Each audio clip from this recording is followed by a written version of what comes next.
नमस्कार, स्वागत आप सभी का। आपके साथ मैं हूं पुनीत। तो रणभेरी बज चुकी है और अब तो बड़े बड़े दिग्गज मैदान में उतर चुके हैं। बात चुनावी मैदान की हो रही है। आज से सीएम शिवराज सिंह चौहान निकाय चुनाव के रण में उतर गए हैं। रतलाम के सैलाना से सीएम ने निकाय चुनाव के प्रचार का आगाज किया और लोगों से बीजेपी के लिए मतदान की अपील की। इस मौके पर सीएम ने कमलनाथ और कांग्रेस को निशाने पर लिया और कहा कि कमलनाथ की सरकार ने हमारी योजनाओं को बंद कर दिया था, जिसे हमने फिर से शुरू किया। बीजेपी की सरकार गरीब और कमजोर लोगों के लिए है। कांग्रेस के लोगों से पूछना चाहता हूं, क्या बिगाड़ा था जनता ने तुम्हारा? संबल योजना में क्या था?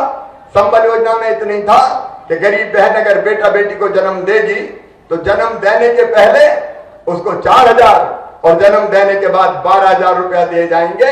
कमलनाथ जी, तुमने वो 12 और 4 16,000 रुपया छीन लिए। बहनों के मुंह से लड्डू छीनने का पाप किया था तो कांग्रेस ने किया था। हमने तय किया था कि हम बिटिया की शादी करेंगे। हमने तय किया था अगर ऐसे संबल परिवार, गरीब परिवार, इनके बेटा बेटी पढ़ेंगे तो पढ़ाई के फीस इनके मम्मी पापा नहीं भरेंगी, इनका मामा शिवराज सिंह चौहान भरेगा, भारतीय जनता पार्टी की सरकार भरेगी। ये संबल योजना तुमने बंद कर दी, बच्चों की फीस भरवाना तुमने बंद कर दी।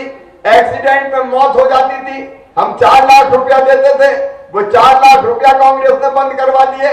अंतिम संस्कार के लिए 5,000। और झाबुआ के पेटलावद आपको लिए चलते हैं, जहां मुख्यमंत्री शिवराज सिंह चौहान पहुंचे हुए हैं। चुनावी रण में की मेरी बहनों, मेरे भाइयों, भांजे भांजियों, दोनों हाथ जोड़ के आप सबको प्रणाम करता हूं, आप सबको नमस्कार करता हूं। बहुत दिनों के बाद सैलाना आया हूं, याद भी आ रही थी मुझे। आपको आ रही थी कि नहीं? तो चुनाव तो एक बहाना था, मुझे तो सैलाना वालों आपसे मिलने आना था।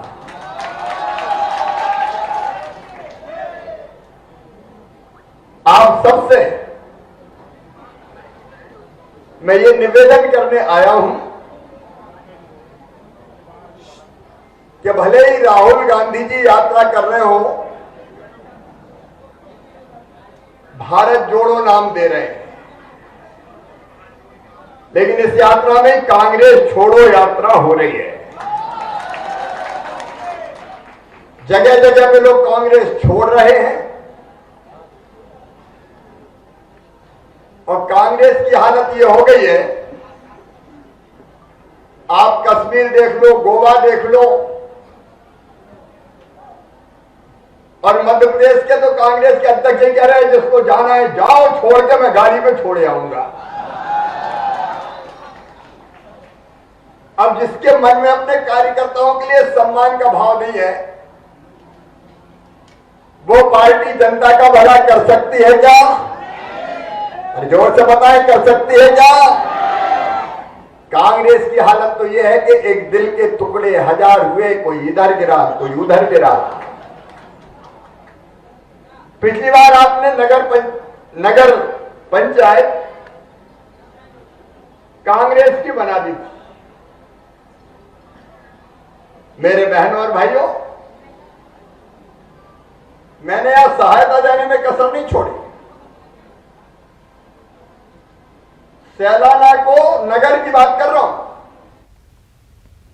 तो सैलाना की ही बात हो रही है, तो रतलाम की सैलाना नगर परिषद में चुनाव की घोषणा हो चुकी है।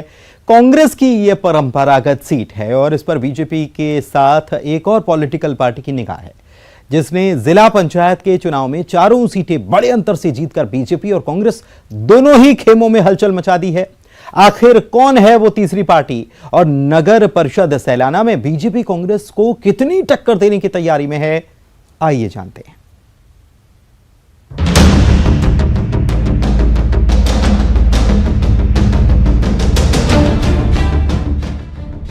रतलाम जिले का सैलाना कस्बा राजनीतिक लिहाज से देखा जाए तो ये कांग्रेस की परंपरागत सीट है। लंबे समय तक विधानसभा सीट पर यहां कांग्रेस का कब्जा रहा है। इस सीट पर नगर परिषद का चुनाव होने जा रहा है। पिछली बार कांग्रेस ने बीजेपी को यहां करारी शिकस्त दी थी, लेकिन इस बार बीजेपी और कांग्रेस दोनों दलों के सामने कड़ी चुनौती है जयस यानी कि जय आदिवासी संगठन की, जिसने जिला पंचायत चुनाव में 4 सीटें जीतकर दोनों पार्टियों के माथे पर चिंता की लकीरें खींच दी हैं। सैलाना नगर परिषद के चुनाव में जयस 15 वार्डों में अपने उम्मीदवार उतारने की तैयारी में है। हम लोग सैलाना में स्वास्थ्य और बेरोजगारी, बिजली एवं पानी को जो समस्या के जो मुद्दे को लेकर हम लोग चुनाव लड़ रहे हैं। और आगे जो त्रिपंचायत चुनाव हुआ उसमें यहाँ पर जायस का दबदबा बरकरार रहा। यहाँ पर जायस ने चारों जो जिला पंचायत सीटें जीती है। और हम लोग जो हमारे जो मैनिफेस्टो जो हमारे जो मुद्दे हैं इसको लेकर हम चुनाव लड़ रहे हैं। खास करके सैलाना में बिजली प्लस ये अपने पानी और बेरोजगारी और स्वास्थ्य को लेकर हम चुनाव लड़ रहे हैं। और चुनाव लड़कर हम जीतेंगे। और हम 15 वार्ड में चुनाव लड़ रहे हैं, जो 1 से 15 वार्ड है सैलाना में। हम 15 वार्डों में हम हमारा उम्मीदवार हम लोगों ने तय कर दिया। एक तरफ जयस नगर परिषद चुनाव को त्रिकोणीय बनाने का दावा कर रहा है, वहीं बीजेपी कांग्रेस जयस को बड़ी चुनौती नहीं मानते। बीजेपी का कहना है कि जयस का प्रभाव ग्रामीण क्षेत्रों तक सीमित है। मुख्य मुकाबला बीजेपी कांग्रेस के बीच ही है, जिसमें बीजेपी बाजी मारेगी। अभी वर्तमान स्थिति को देखते हुए संभावना ये लग रही है कि जयस कांग्रेस से पैक्ट कर रही है और कांग्रेस 4 सीट उनको दे रही है, तो 4 सीट उनकी हो सकती है। बाकी ऐसा इतना नगर पंचायत के चुनाव में इतना प्रभाव नहीं पड़ता। ये सैलाना शहरी क्षेत्र लगता है, 15 वार्ड है। और शहरी क्षेत्र में आज तक के इतिहास में विधानसभा हो, लोकसभा हो, कहीं भी हो, भारतीय जनता पार्टी शहरी क्षेत्र में पूरी जीती है। भारतीय जनता पार्टी के पक्ष में ही जाएंगे। और फिर भारतीय जनता पार्टी की जो टिकट का वितरण होगा उसमें सामंजस्य बैठ जाएगा, तो भारतीय जनता पार्टी का बोर्ड बन जाएगा।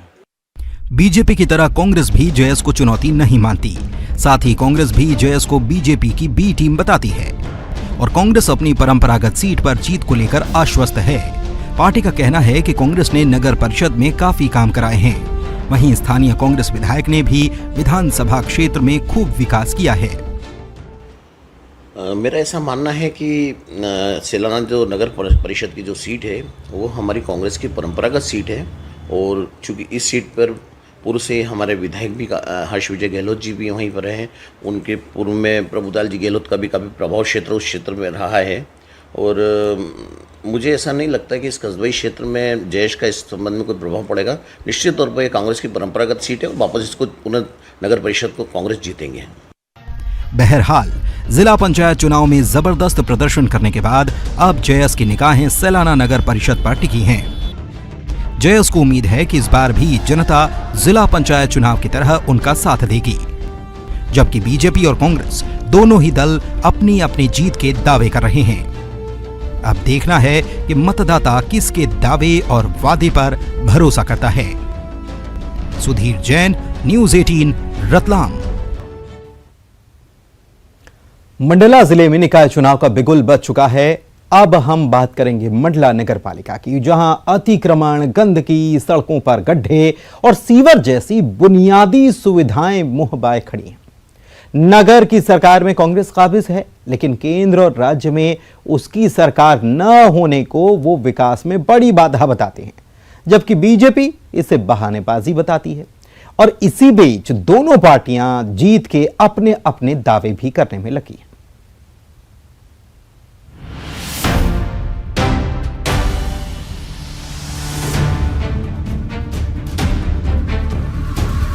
चौबीस वार्डों को मिलाकर बनाई गई मंडला नगर पालिका में समस्याओं की कोई कमी नहीं है। यही समस्याएं जनता के लिए मुसीबत है, तो विपक्षी पार्टी बीजेपी के लिए सत्ता पक्ष को घेरने का मुद्दा है। वहीं नगर की सरकार चला रही कांग्रेस राज्य और केंद्र सरकार से सहयोग न मिलने को विकास में बड़ी बाधा मान रही है। इस आरोप प्रत्यारोप के बीच नगर की जनता मुसीबतों से जूझते हुए रोजमर्रा की जिंदगी जी रही है। कार करे मगर लोगों को उतना संतोष नहीं है, क्योंकि उनका कहना है कि हमारी सरकार नहीं रही तो हम उतना काम नहीं कर पाए। हमारे वार्ड की खुद श्रीराम वार्ड की महिला प्रत्याशी वो खुद कहती है कि भाई हमारे पास कुछ पावर नहीं है, पैसा नहीं है, तो हम नहीं करा पाए। तो उससे वार्ड वासियों को क्या मतलब? किसी की सरकार है, वार्ड वासियों से उसका मतलब है कि हमारे वार्ड का काम हो। अभी तक हमारे मंडला जिले की स्थिति वैसे की वैसे ही है। जगह जगह अतिक्रमण बना हुआ है, सब्जी मार्केट व्यवस्थित नहीं है, पार्किंग की कोई व्यवस्था नहीं है, जिससे जनता को आने जाने में बहुत ही असुविधाओं का सामना करना पड़ता है। स्वच्छता के नाम पर भी ज़्यादा कुछ विकास नहीं है, जगह जगह कचरों का ढेर देखा जाता है। सुचारू व्यवस्था नहीं है। ऑटो पार्किंग की कोई व्यवस्था नहीं, जगह जगह ऑटो वाले रोक लेते हैं, जिससे पब्लिक को बहुत मतलब असुविधाओं का सामना करना पड़ता है, यातायात की समस्या बनी होती है। और जगह जगह सड़कों का विस्तार बिल्कुल भी नहीं किया गया है। गड्ढे सड़कों में आपको कहीं भी देखने मिल जाएंगे। अभी बारिश में तो आना जाना ही मुश्किल हो जाता है। शहर में आज भी यातायात की बहुत बड़ी समस्या है। सड़कों का ना सौंदर्यीकरण हो सका है, साथ ही जो हाट बाजार जहां बने हुए हैं उनको ना व्यवस्थित किया गया है। यहाँ की जो एक मुख्य समस्या है, जो वर्षों से बात की जा रही है कि जो नर्मदा जी की खाई है, जिससे पहले पानी निकलता था फ्लड को रोकने के लिए, वो आज में उसमें इतना गंदगी का आलम है।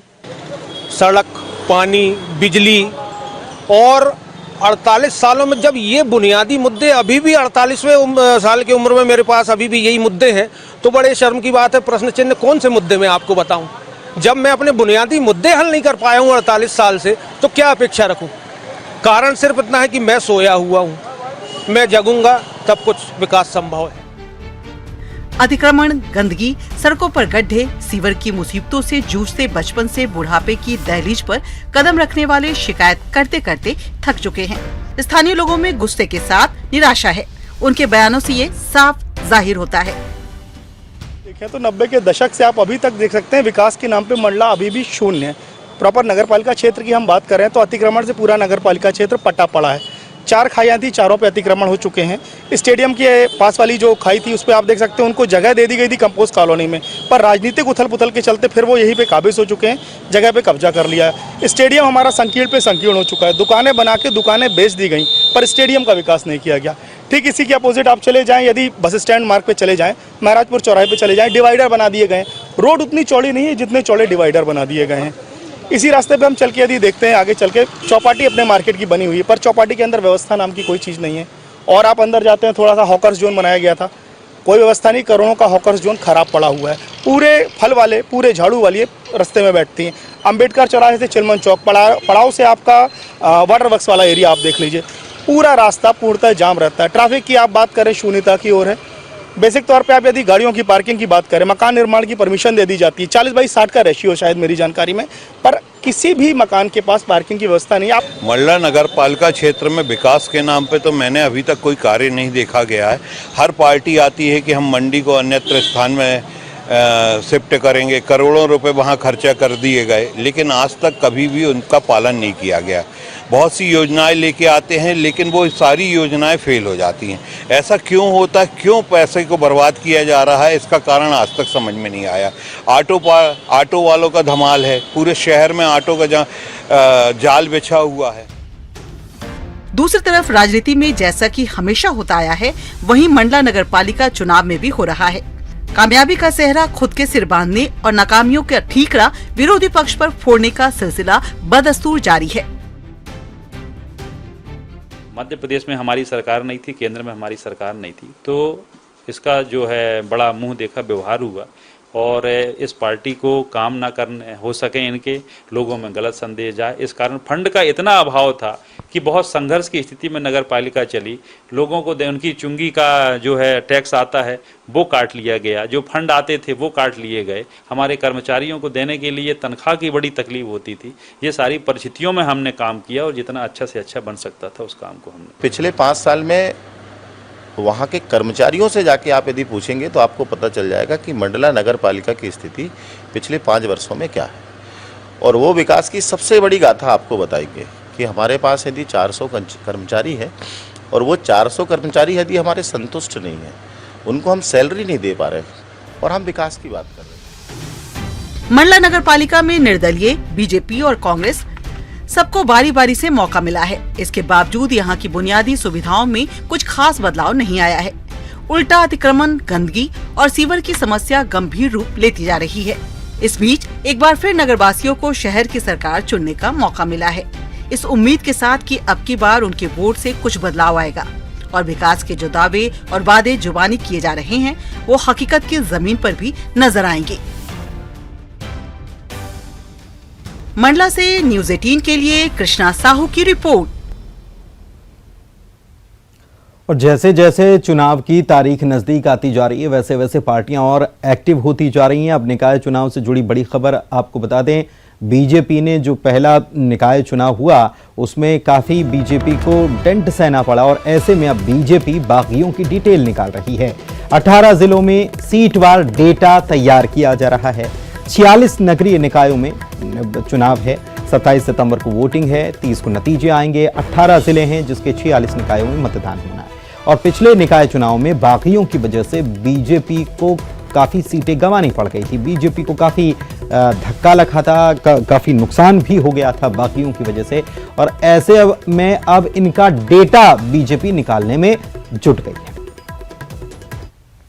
तो सामान्य सी प्रक्रिया है, स्वाभाविक है। अगर कोई भारतीय जनता पार्टी से इतर जाकर मैदान में अगर है, हालांकि इन 40 नगरीय निकाय में बहुत इक्का दुक्का ऐसे प्रत्याशी रहे हैं जो भारतीय जनता पार्टी के कार्यकर्ता थे और मैदान में आ गए, सामान्य तौर पर ऐसे नहीं हैं, तो उनकी जानकारी रखना स्वाभाविक है। ये हर चुनाव में रखी जाती है और उन पर क्या निर्णय करना है भारतीय जनता पार्टी का नेतृत्व तत्काल निर्णय करता है।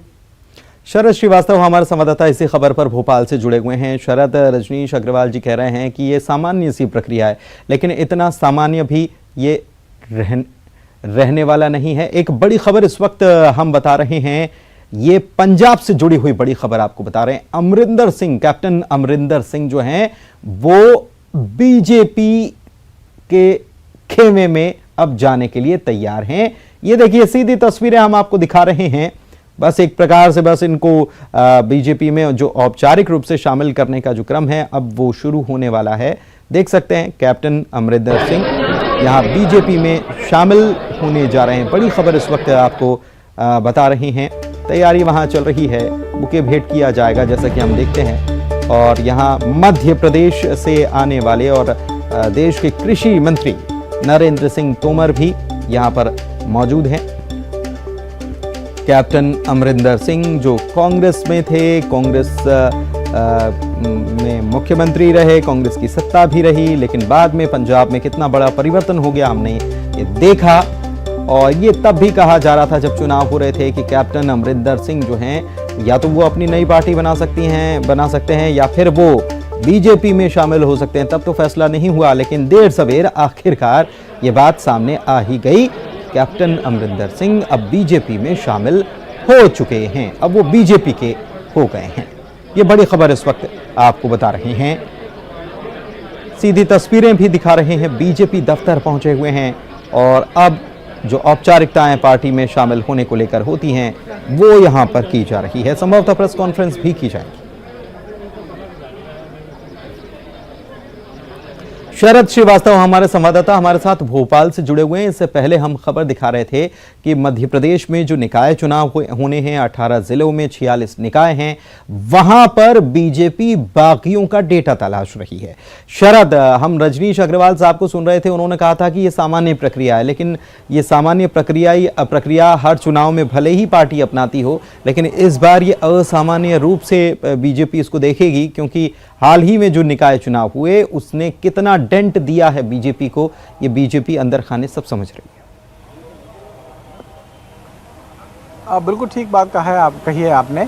और रजनीश अग्रवाल जी भले ही ये कह रहे हो कि सामान्य सी प्रक्रिया है, लेकिन इस सामान्य प्रक्रिया के बावजूद भी बड़ी बड़ी ऐसी गलतियां हो जाती हैं कि बड़े बड़े नुकसान उठाने पड़ जाते हैं। और इससे पहले जो चुनाव हुए उसमें कटनी से लेके और तमाम जो जगहें हैं जहां पर बीजेपी को हार का सामना करना पड़ा, और उनकी बजाय सामने जो उम्मीदवार है वो दमदार उम्मीदवार होता है तो एक बात समझ में आती है, लेकिन पार्टी का ही कोई बागी उम्मीदवार खड़ा हो जाए और मुकाबला त्रिकोणीय हो जाए, तब हार का सामना करना पड़ जाए तो फिर ज़्यादा नुकसान होता है। यही वजह है कि पार्टियां फूंक फूंक कर कदम रखती हैं। और इस बार भले ही सीटें कम हैं, क्योंकि ज़्यादातर जो सीटों का चुनाव है नगरीय निकायों के वो हो गए हैं, अब तो 46 ही बचे हैं निकाय के चुनाव 18 जिलों में। लेकिन वो भी इसलिए महत्वपूर्ण हो जाते हैं क्योंकि अगला साल जो है वो चुनाव का साल है, और हर चुनाव का जो नतीजा है वो इसी कसौटी पर परखा जाता है कि किसके पाले में कितने वोट गए हैं, किसको कितनी। लेकिन मैं आपसे शरद मैं ये समझना चाह रहा हूँ जल्दी से, समय की थोड़ी कमी है।